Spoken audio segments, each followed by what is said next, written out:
The best young greyhounds in the country were prepped and ready to go for the heats of the Group 1 Rapidvite Peter Mosman Classic at Wentworth Park on Saturday night.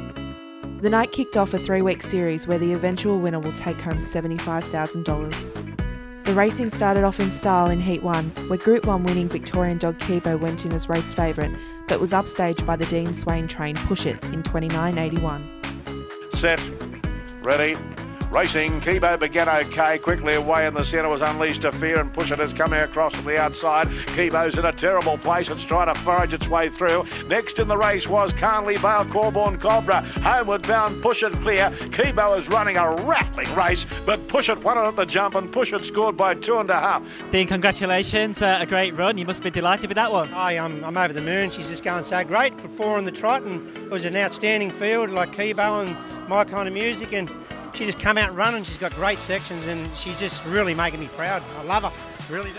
How impressed were you with that start? I mean, it just seemed to be textbook from her. Yeah, well, she's really got it down pat. She's been like that, since day one, and she's been a great beginner, and she's just gotten stronger as she's raced. And she's just really matured after a season, and I'm very proud of her. It's great for her to go through. I'm just wrapped.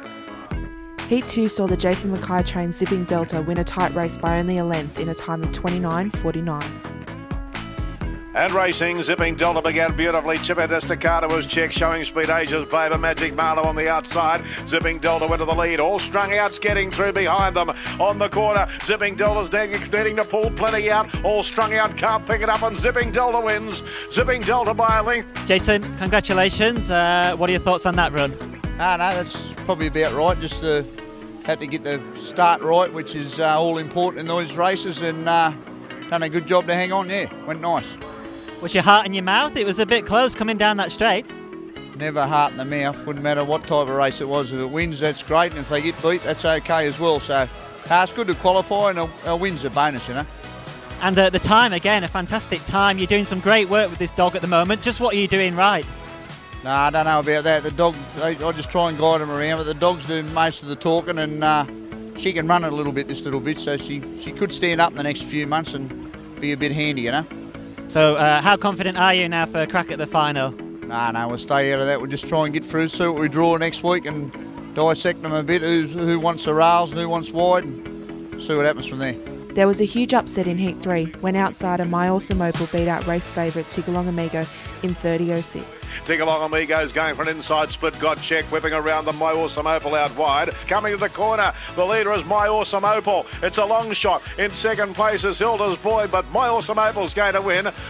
The Jodie Lord trained Corborn Whip went into Heat 4 as an overwhelming favourite, and she didn't disappoint, taking out the race convincingly in 29.50. Racing, Corborn Whip came out okay. Quickly away was Capriati, Aurora Girl. Now Corborn Whip is diving between them. Over on the inside, making ground access, followed by Bessie Boo. Further back was none of them. Capriati around the corner. Corborn Whip is right on the bunny. Aurora Girl's running a really good race, but this is going to win nicely. It's Corborn Whip by 4. Oh no, she's a good bitch. I expected her to win, and she won, so. She just seemed to take off from this first corner, didn't she? Yeah, I think she's something special. I think the best is yet to come from this dog. So, well, she's won the last 4, so you couldn't be happier, could you? Heat 5 was the toughest of the night, but Group 3 winner Hooksy showed his class and blitzed the rest of the field to take out the race in 29.47. Ready. And racing, Unbelief came out beautifully, and Hooksy came out sweetly likewise. He's up on the outside into the first turn, and there goes Hooksy to the front. He's a dozen in front. Second is Unbelief, smashing Sally. Mr. Wheatley's charging home from a mile back, but Hooksy wins and wins again, despite the alley. Jim, congratulations. A fantastic run. What are your thoughts on that one? Yeah, I was a little bit worried coming into this race because he'd only had the 1.390 in the last, since he hurt himself at Sandon, which is 3.5 weeks away. So I thought he'd get tired, but he certainly sectioned. He set the race up early. That was a big thing with him. How was the dog sort of physically coming to this one, obviously on the back of that last run? Physically, it took about 10 days to get right after he got hurt, and then we give him another week after that. So he's had 2 hand slips and 1 run round the short at Shepparton and pulled up good. And the time as well, pretty impressive. You must be happy with that one. Oh, more. Yeah, extremely happy because I know there's a little bit in him with the run, for sure. Yeah. So how confident are you now? I know there's a little bit of a way to go, but for the final, how confident are you? Well, he's got his early pace. That's what gives you a big chance in these races. That's the big thing about it. The Steve White trained Tommy Brislane took out the last heat of the night in 29.71.